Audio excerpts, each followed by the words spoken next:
अब हम अपने पोएम की स्टोरी पर आ रहे हैं और ये पूरा का पूरा व्यंग्य है, शुरू से लेकर एंड तक व्यंग्य, सैटायर है।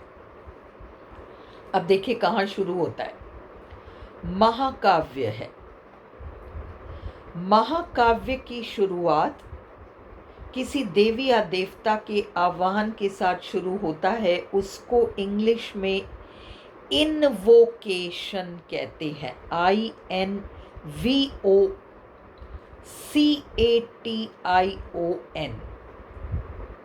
पुराने ज़माने में लोग युद्ध के लिए जाते थे।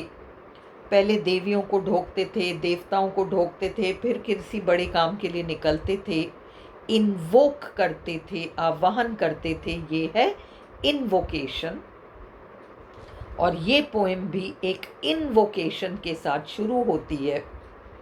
और हमारा कवि कहता है कि मेरी बुद्धि इतनी तेज़ नहीं है कि मैं एक इतना बढ़िया महाकाव्य लिखूं, तो आप मेरी बुद्धि को ज्ञान की रोशनी से भर दो ताकि मैं अच्छी कविता लिख सकूं। और कविता शुरू हो जाती है। दोपहर के 12 बज रहे हैं। एक सुंदर लड़की का बेडरूम है और लड़की सो रही है। बेलिंडा बड़ी खूबसूरत है, सो रही है। 12 बज रहे हैं। सूरज भी बड़े डरते डरते खिड़की से अंदर प्रवेश करता है कि इसकी ब्यूटी स्लीप डिस्टर्ब ना हो जाए। दोपहर को 12 बजे अलार्म क्लॉक बजता है। सुबह 5-6 बजे अलार्म बजे हमें समझ में आता है, परंतु दोपहर को 12 बजे अलार्म क्लॉक बजे बात समझ में नहीं आती। 12 बजे जगने के लिए भी अलार्म क्लॉक की ज़रूरत है, अलार्म की ज़रूरत है, अलार्म लगाना पड़ता है। तो सोचो आप कब उठते होंगे, कब सोते होंगे। सुबह 4-4, 5-5 बजे तक तो पार्टियों में नाचते थे, फिर घर आके सोते थे। अब बेलिंडा क्या करती है? बेलिंडा वही करती है जो आप और हम करते हैं। जब अलार्म क्लॉक बजता है उसे बंद करती है, करवट बदलती है, वापस सो जाती है। अब जब बेलिंडा सोती है तो उसके ख्वाब में एक बहुत ही हैंडसम युवक आता है। एरियल, फरिश्ता, बहुत खूबसूरत है। और वो बेलिंडा से कहता है कि हे बेलिंडा, तुम लड़कियों में सबसे खूबसूरत हो और मैं सिल्फ्स का राजा हूँ।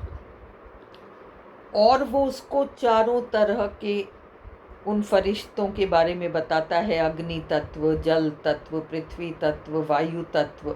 और कहता है कि वायु तत्व वाले फरिश्ते सिल्फ्स कहलाते हैं और उन सिल्फ्स का राजा मैं हूँ। मेरा नाम एरियल है और हम सिल्फ्स के ऊपर बड़ी सारी जिम्मेदारियां हैं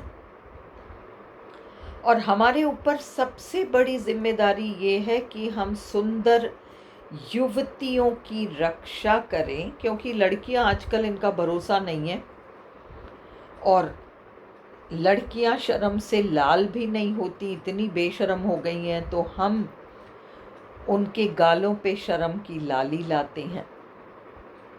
हम ही उनके हेयर स्टाइल्स की रक्षा करते हैं। हम ही उन्हें नींद में आइडिया देते हैं कि तुम जो नया कपड़ा खरीद कर लाई हो उससे इस तरीके का, तुमने टेलर को गाउन का डिज़ाइन दिया ना, उसमें यहाँ पर एक झालर और लगवा लो। हम ही आइडिया देते हैं हर चीज़ की। तो मैं सिल्फ्स का राजा हूँ। मेरा काम है तुम्हारी रक्षा करना, क्योंकि तुम सबसे सुंदर हो।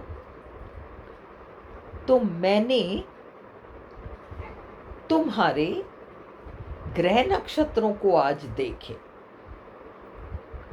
और मैंने तुम्हारे ग्रह नक्षत्रों में आज ये देखा कि तुम्हारा आज का दिन खराब है, कोई हादसा होने वाला है तुम्हारे साथ।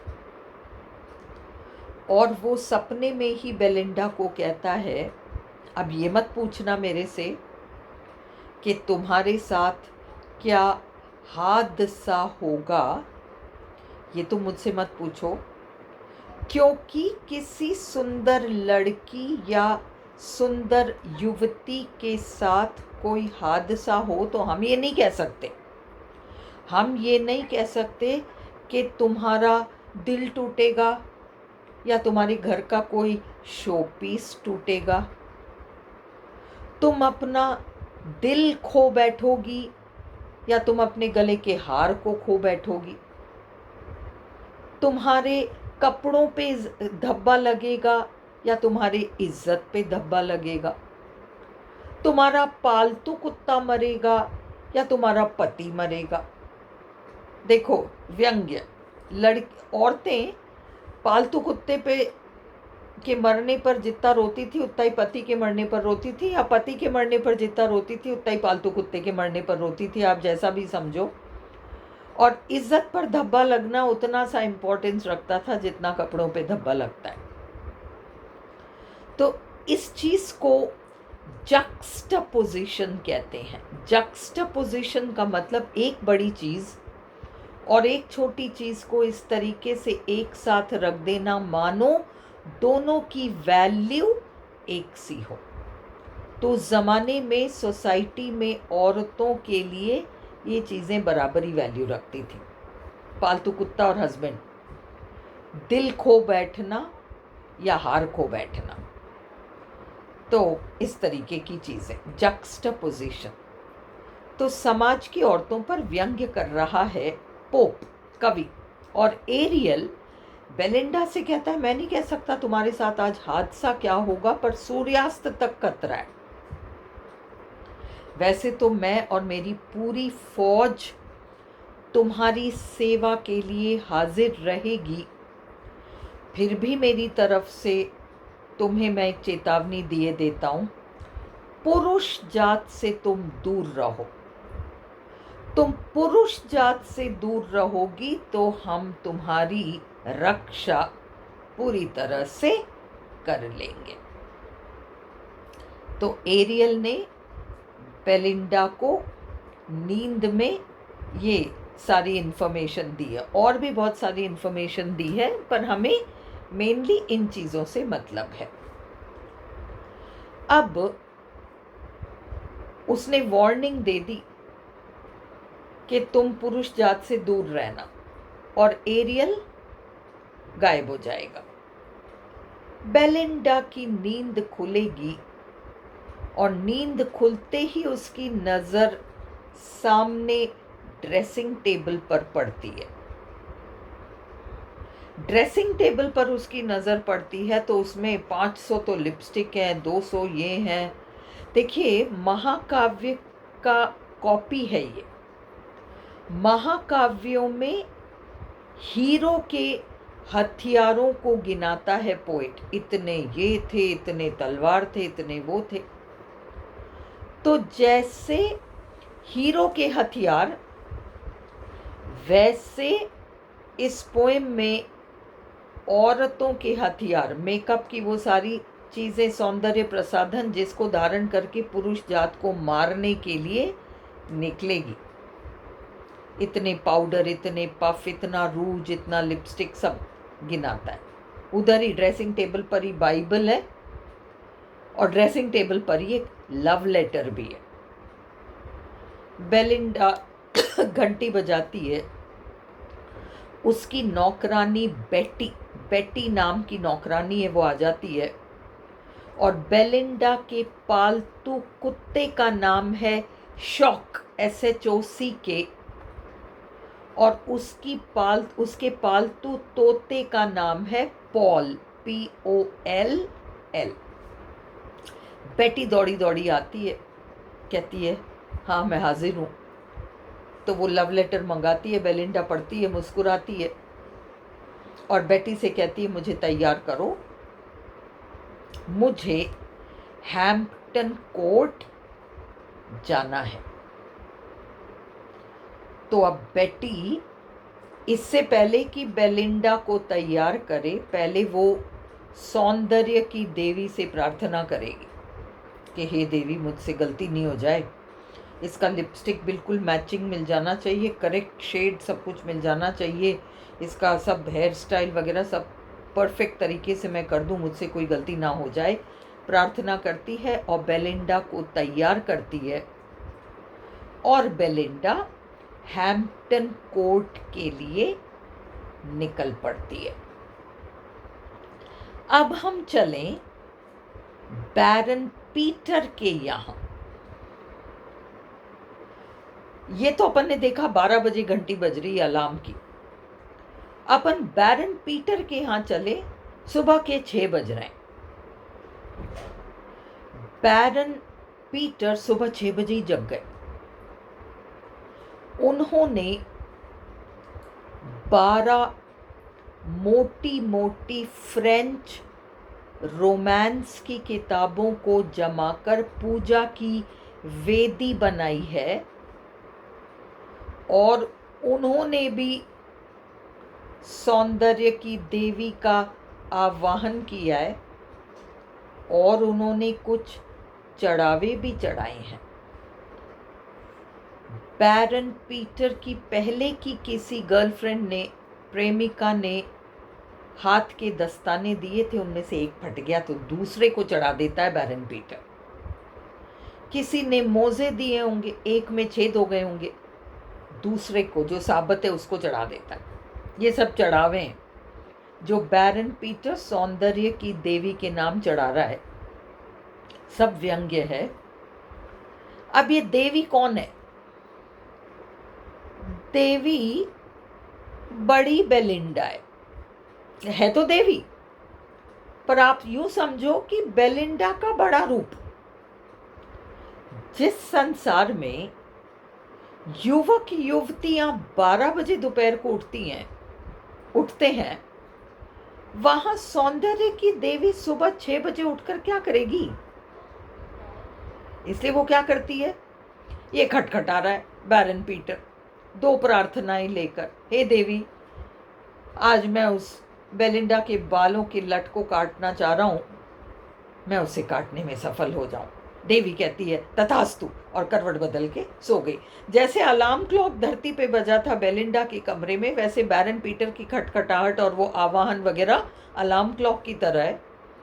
जैसे बेलिंडा ने अलार्म क्लॉक की आवाज़ सुनकर उसको बंद करके करवट बदल कर वो सो गई, वैसे देवी ने प्रार्थना सुन ली, अलार्म क्लॉक बैरन पीटर की प्रार्थना कि मैं बेलिंडा के बालों को काटने में सफल हो जाऊं, और देवी ने कह दिया तथास्तु, और करवट बदल के वो सो गई। बैरन पीटर को क्या पता, उसने अपनी दूसरी प्रार्थना पहुंचाई, वो बालों का लट मेरे पास बहुत लंबे समय तक बना रहे। देवी ने नहीं सुना, वो तो सो गई। तो आधी प्रार्थना सुनी है देवी ने, तथास्तु कह दी, वो तो पूरी हो जाएगी, बाकी आधी प्रार्थना पूरी नहीं होगी। लंबे समय तक बैरन पीटर के पास वो बाल नहीं रह पाएंगे। एनीवे, अब हैम्पटन कोर्ट जाने के लिए एक बड़ा सा बोट है, नाव है, टेम्स नदी के किनारे है हैम्पटन कोर्ट। उसमें युवक और युवतियां बैठकर हैम्पटन कोर्ट की तरफ पहुंचेंगे। उसमें बेलिंडा भी है, बैरन पीटर भी है, अन्य लड़कियां भी हैं, युवतियां हैं, अन्य युवक हैं, सब एक साथ हैम्पटन कोर्ट पहुंचते हैं। हैम्पटन कोर्ट एक बहुत फैशनेबल क्लब है। उस क्लब में ये लोग बैठेंगे, चाय पिएंगे, ओम्बर नाम का ताश का गेम खेलेंगे, एक दूसरे की बुराइयां करेंगे और देखेंगे, मतलब एक दूसरे को इशारे से, देख देख वहाँ देख, वो इशारे से वो दोनों आपस में क्या बात कर रहे हैं, इशारे से बुराइयां करना, ये टाइम पास है। अब यहाँ पर बेलिंडा और बैरन पीटर ताश का गेम खेलेंगे। अब हम एक बहुत इम्पॉर्टेंट बात डिस्कस करते हैं। हमने देखा कि ये युवक और युवतियां नाव में बैठकर आए हैम्पटन कोर्ट। उस नाव में अदृश्य रूप से सारे सिल्फ्स इकट्ठे, सिल्फ्स की पूरी फौज, SYLPHS, सिल्फ्स की पूरी फौज इकट्ठी है और सिल्फ्स का राजा एरियल वहाँ मौजूद है। एरियल ने अपने सारे सिल्फ्स को इकट्ठा करके और उनको अपनी अपनी जिम्मेदारियां पकड़ा दी। कुछ सिल्फ्स को बुलाता है, एक सिल्फ को बुलाता है मोमेंटिला। मोमेंटिला, मोमेंट, पल। मोमेंटिला नाम के सिल्फ को बुलाकर और उसको कहता है, मोमेंटिला तुम 150 सिल्फ्स अपने पास रखो, तुम्हें मैं जिम्मेदारी दे रहा हूँ, बेलिंडा की घड़ी जिसमें डायमंड्स लग रहे हैं आसपास, उस घड़ी की रक्षा तुम्हें करना है मोमेंटिला, जाओ। फिर ब्रिलियंट नाम के सिल्फ को बुलाएगा, ब्रिलियंट, चमकदार। उसको कहता है 150 तुम भी रखो सिल्फ्स अपने साथ, जो डायमंड्स पहन रखे हैं बेलिंडा ने अपने कानों में, उनकी रक्षा ब्रिलियंट तुमको करना है। फिर बुलाता है क्रिस्पी सा, क्रिस्प, बिल्कुल क्रिस्प बाल, टाइट बाल, क्रिस्पी सा, और उसको कहता है कि तुम भी 150 लो और तुम उसके बालों की लटों की रक्षा करो। और फिर एक और सिल्फ को बुलाता है और कहता है तुम भी 150-200 सिल्फ्स को अपने पास रखो और बेलिंडा के गाउन का जो बॉर्डर है उसे घेर लो। उस जमाने में लोगों की पतली कमर होती थी, लड़कियों की। मोटी औरतें भी क्या करती थी, खूब झालर वाला गाउन पहनती थी ताकि कमर कितनी मोटी हो वो पतला लगे, क्योंकि नीचे इतने झालर है। कि तुम उस गाउन के बॉर्डर की रक्षा करो। सारे सिल्फ्स एरियल से पूछते हैं, हाँ हाँ हम तो सारे काम कर देंगे, तुम क्या करोगे? कहता है अरे मेरे ऊपर तो सबसे बड़ी जिम्मेदारी है, उसके पालतू कुत्ते की रक्षा कौन करेगा, मैं करूँगा। तो एरियल खुद बेलिंडा के पालतू कुत्ते की रक्षा करेगा। अब एरियल उनको धमकाता है, अगर तुम लोगों ने अपनी जिम्मेदारी ढंग से पूरी नहीं करी तो मैं तुम्हें सजा दूंगा। क्या सजा दूंगा? सुई जो होती है सिलने वाली सुई, उसकी आंख जहां हम धागा फंसाते हैं उसमें तुम्हें फंसा दूंगा। तो देखो व्यंग्य, मजाक। जो सिल्फ सिलने वाली सुई की आंख में फंस जाए वो 150 क्या बेलिंडा की रक्षा करेंगे? उनकी कितनी लंबी चौड़ी फौज हो, क्या रक्षा करेंगे? और एरियल ने तो और भी जिम्मेदारियां दे रखी हैं कि 10-20 सिल्फ्स को कह रखा है तुम बेलिंडा के गाउन के ऊपर अपना पंख फैलाकर लेट जाओ। 2-4 सिल्फ्स को कह रखा है बेलिंडा कॉफी पिए उससे पहले तुम फूंक मारो, क्या पता बहुत गर्म कॉफी हो उसकी जबान जल जाए, तुम फूंक मारो ताकि उसकी जबान न जले। और वो जो लेटे हुए हैं गाउन पे, उनको लेटने को क्यों कहा है? बाय चांस बेलिंडा के कॉफी की कुछ बूंदे गाउन पर गिरे तो तुम्हारे पंख पर गिर जाए कोई बात नहीं, पर गाउन पे नहीं गिरने चाहिए। तो ऐसी सजाएं हैं, सुई की आंख में फंसा दूंगा। ये लड़कियां घर में पता नहीं बाल को रंगने के लिए कितनी गंदी गंदी चीजें बनाती रहती हैं, जैसे अपन लोग क्या मेहंदी वेंदी बनता है ना, लाइक दैट। ऐसे में मैं डुबकी लगवा दूंगा तुम्हें। तो ऐसी सजाएं उनको धमका रखी हैं। और अब ये सारे सिल्फ्स हैम्पटन कोर्ट में बेलिंडा के इर्द गिर्द मंडरा रही हैं। बैरन पीटर और बेलिंडा ताश का गेम खेलते हैं ओम्ब। 3 बार ये गेम खेलते हैं, तीनों बार बेलिंडा जीतती है और हंसती है, कहती है मैं जीत गई, मैं जीत गई, मैं जीत गई। अब इसकी सहेली है, कहने को बेलिंडा की सहेली है, वो बैरन पीटर का उद्देश्य समझ गई। जैसे महाकाव्यों में एक स्त्री किसी आदमी को बड़े सम्मान के साथ तलवार या हथियार पकड़ाती है, उसी सम्मान के साथ ये सहेली क्लैरिसा क्लैरिसा नाम है उसका, वो अपना बटुआ खोलती है और एक बड़ा खतरनाक औजार निकालती है, कैंची, और इसको पकड़ा देती है बैरन पीटर को। बैरन पीटर भी उसको बड़े सम्मान के साथ लेता है। वो बार बार कोशिश करता है कि बेलिंडा के बालों के इस पार वो कैंची को रखे। कभी वो कानों वाले सिल्व्स खींचते हैं बेलिंडा के कान, तो बेलिंडा पलट कर देखती है।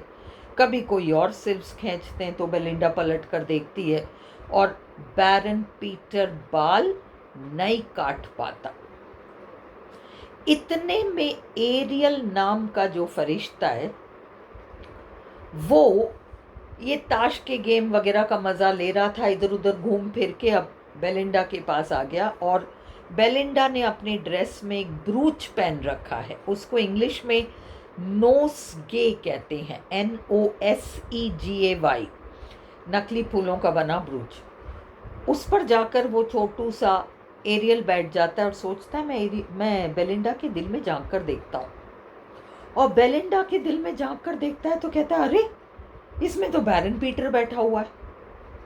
और वो सारे फरिश्तों को कहता है, चलो चलो हटो हटो, हमारी ये लड़की तो हमारे हाथ से निकल गई, अब अपन इसकी रक्षा नहीं कर पाएंगे, चलो चलो हटो हटो। सब सिल्व्स को हटा देता है, क्योंकि उसने वार्निंग दी थी बेलिंडा को कि पुरुष जात से दूर रहो। और वो समझ जाता है कि इसी को तो दिल में बिठा रखा है, तो वो बाकी फरिश्तों को हटा देता है। और बैरन पीटर पीछे के 2 लंबे लटों में से एक लट को काट देता है। तो कितनी अजीब सी लगी होगी वो, एक लंबी लट और दूसरी इतनी सी रह गई। और बेलिंडा जोरों से चीखना, चिल्लाना, हंगामा मचाना शुरू कर देती है। अब अम्ब्रियल नाम का एक नोम है, GNOME। हम अगली वीडियो में देखते हैं कि वो अम्ब्रियल का रोल क्या है इस पोएम में।